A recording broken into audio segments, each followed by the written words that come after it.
am 6.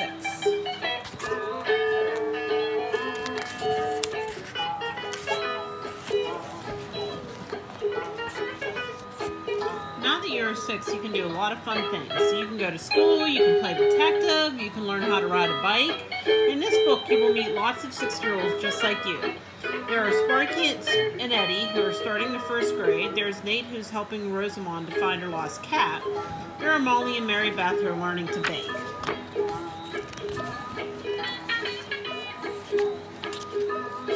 Cookies for their Kiwi Scouts project. This book will make you laugh and cheer for all the fun things 6-year-olds can do. And now that you're 6, you can read these stories all by yourself. From Now We Are 6, the end. When I was just 1, I had just begun. When I was 2, I was nearly new.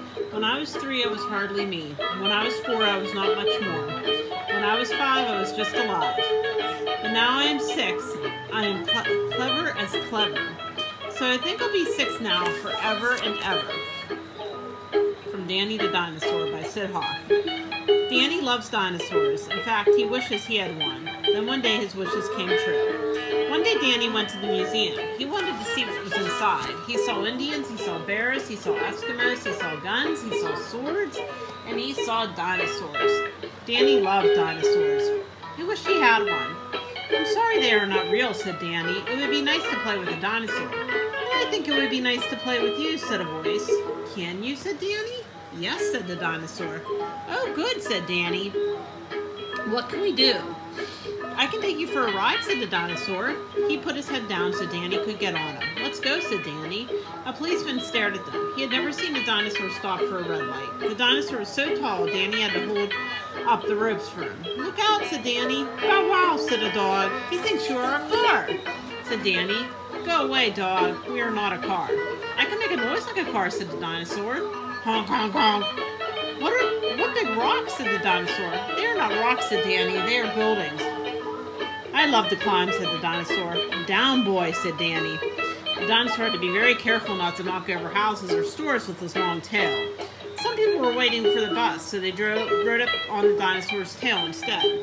Oh, who want to cross the street and walk on my back, said the dinosaur. It's very nice of you to help me with my bundles, said a lady. Danny and the dinosaur went all over town and had lots of fun. It's good to take an hour or 2 off after 100 million years, said the dinosaur. From Nate the Great by Marjorie Weinman Shermatt. Nate is a detective. He likes to eat pancakes, and he likes to solve cases. He has found a pair of lost slippers, balloons, and even a goldfish. Today he's working on a big case for his friend Annie. But first, he must help Rosamond find her missing cat. Nate the Great had something to say. I am hungry. Would you like some pancakes, Annie asked. I could tell that Annie was a smart girl.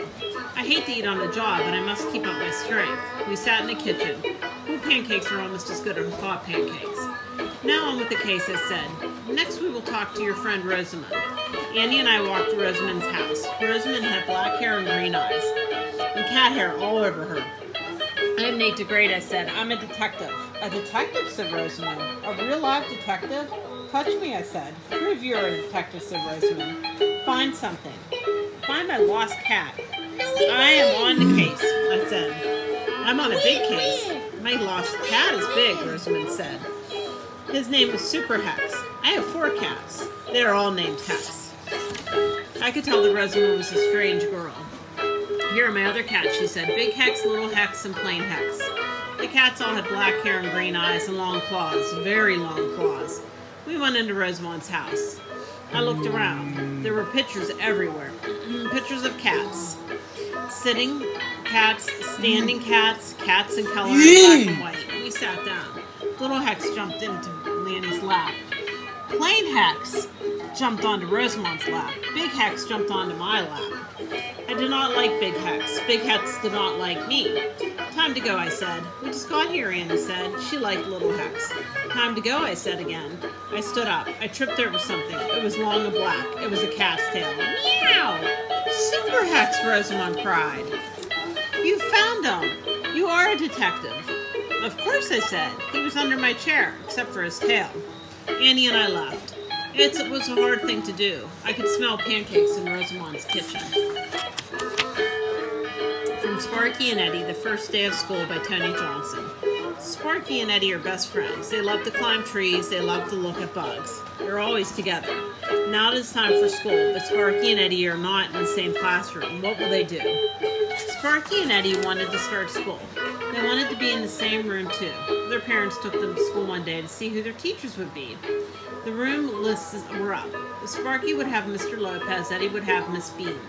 Sparky and Eddie looked at each other. They gasped. We are not in the same room. They felt glum. Too glum to climb trees, too glum to look at bugs, and too glum to even cry. They stared at nothing, feeling glum. Then Sparky said, "Let's make a deal." "What deal?" asked Eddie. "We're not in the same room," said Sparky, "so we won't go to school." "Cool," shouted Eddie. "This year we're going to stay home." "We'll climb trees," Sparky said. "We'll look at bugs," Eddie said. "We'll have fun, fun, fun," shouted Sparky. Then he said, "Shake on it." So they did. "No switchies," asked Eddie. "No switchies," Sparky said.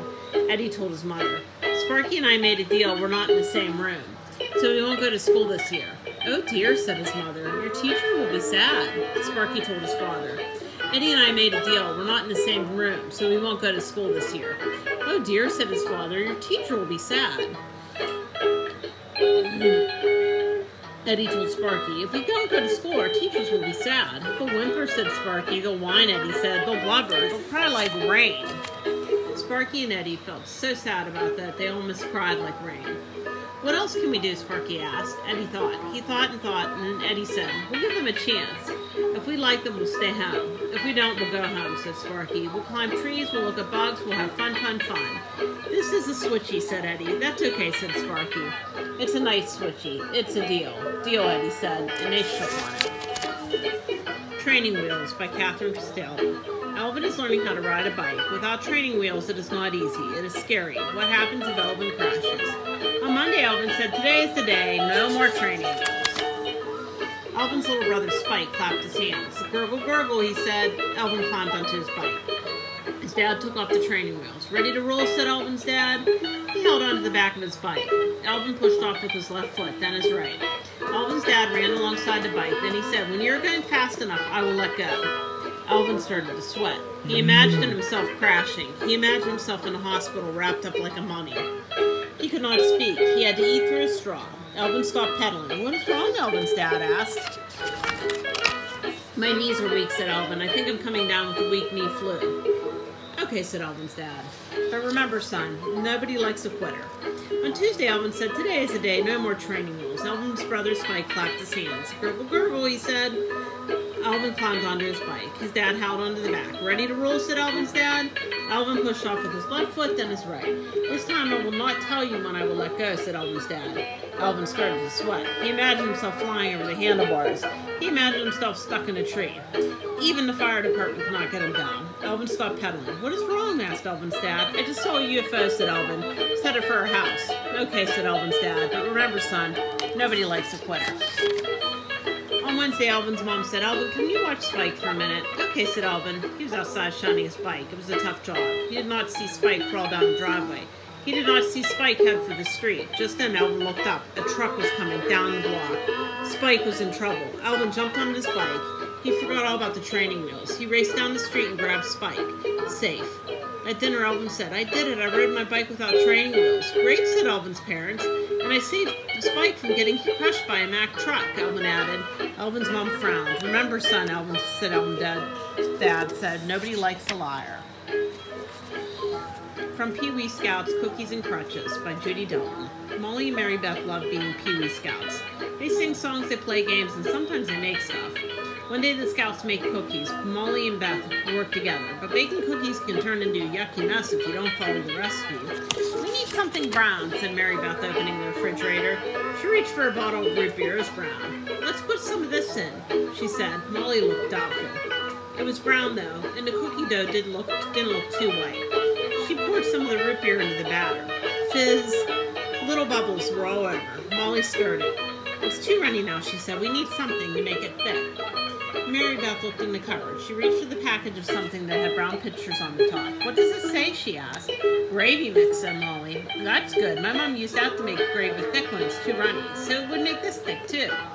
Mary Beth dumped a box of gravy mix into the cookie dough. Perfect, said Molly. It's really thick now. Thick and brown, said Mary Beth. It looks like Mrs. Peters' cookies. Now there is more dough, said Molly, but not enough chocolate chips. How many minutes? It's done. After finish pizza.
But not enough chocolate chips, added Mary Beth. I like lots of chocolate chips, said Molly. So do I, said Mary Beth. That's the best part. The girls looked in the cupboards and in the refrigerator. There were no more chocolate chips. We need something, said Mary Beth, stamping her foot. These look like chips, said Molly, picking up a plastic bag. Dump them in, said Mary. The girls stirred and stirred, and then they put the cookies on the pan one at a time, as Miss Peters had shown them. Terrific, said Molly. They look yummy. Mary Beth popped the pan into the oven. She set the timer for 12 minutes. Now all we do is wait, she said. Wait for our yummy, yummy cookies. Wash the dishes when you're through, called Mary Beth's mother from the upstairs. The girls sighed. Cookies were more work than Mrs. Peters had said. They washed the dishes and then went to Mary Beth's room to wait. Pretty soon Mary Beth's mother called out, "What does that smell?" The girls sniffed into the air. "It smells like turkey roasting," said Mrs. Kelly. "Our cookies," Molly shouted. The cookies were not white now. They were very, very brown, and they were huge. "They look like hamburgers," said Molly, "but they smell like turkey," said Mary Beth. That's because they use gravy to make their cookies. My make-believe dog. "Do you have any pets?" The girl in this story thinks pets are the best. She asks her parents for a dog, but they say no, so the girls comes up with a plan to make them see pets are the best. In my first grade class, everybody has somebody. Janie had a baby sister, Beth had 2 brothers, Annie had a dog, I had no one. We were all so lucky, I'd tell my friends. "Having a baby sister is lucky," said Annie. "Huh, I'm lucky to have 2 brothers," said Beth. "Ha, you're right," said Annie. "My dog Scamp is the best." "That is it," I say to myself. "Pets are the best." "Hey, Mom," I say after school, "can we get a dog?" "No," she says. "Dogs make Dad sneeze." "Hey, Dad," I say next, "can we get a dog?" "No," he says. "Dogs make Mom itch." Sneeze and itch, huh? They do not want a dog, and that is all. Maybe they do not know a dog would be fun. All at once I have an idea, a plan. I will show them. The next morning I go to the backyard with Mom. I throw a ball. "What are you doing?" asks Mom. "I'm playing ball with my new dog Spot," I say. "Isn't that fun?" Mom goes in to speak to Dad. I wait, then I listen through the window. "A make-believe dog?" Mom says. "No walking, no feeding, no trouble." Uh-oh, my plan is not working. Mom and Dad think a real dog would be trouble, but I would take care of a dog. Time for plan B. When Dad asks me to help wash the car, I say I can't, I have to wash Spot. When Mom says set the table, I say sorry, I have to walk Spot. I'm being a very good owner, but Mom and Dad are not happy. Plan B is not working either. Good thing I have plan C, a real live dog. Annie brings Scamp right over. "Isn't he cute?" I ask. "Achoo," says Dad. Mom does not answer. She's too busy scratching. "Goodbye, Annie," I say. "Goodbye, Scamp." "We're sorry," says Mom, "but we cannot have a dog." I remember. Pets are the best. Time for plan D. The next morning I asked Mom for a glass of milk. I poured the milk into the bowl. "What are you doing?" Mom asks. "I'm feeding my new kitty cat," I say. "Fluffy loves milk."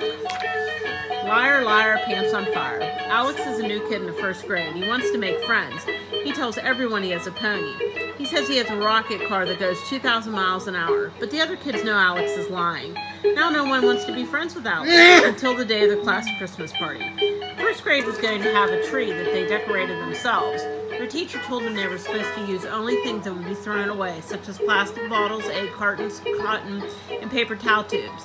Jim worked very hard on bleach bottles, Santa Claus. His mother gave him a red sock for a cap because the other sock had been lost in the laundry. He used cotton for a beard, and he drew the nicest, kindest face. When he put the crayon down, he couldn't believe he had made such a good Santa. The morning of the Christmas party, everybody hurried to school, carrying their decorations. Louise was a folded paper bird with wings that could move. Margaret had a picture of her baby brother pasted in a little cardboard bed box and a tiny cotton blanket. Willie and Sammy made a train with Santa riding in one of the cars. Let's take an Uptown Express to our house, as they said.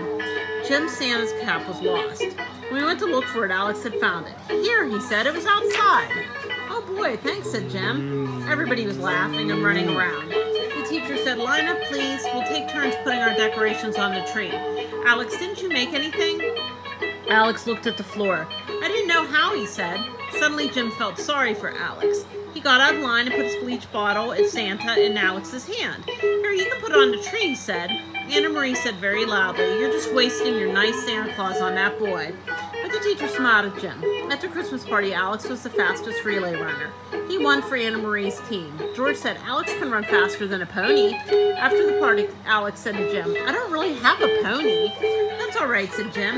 You're the best runner in the first grade. Anna Marie was listening. And that's the truth, she said. The end.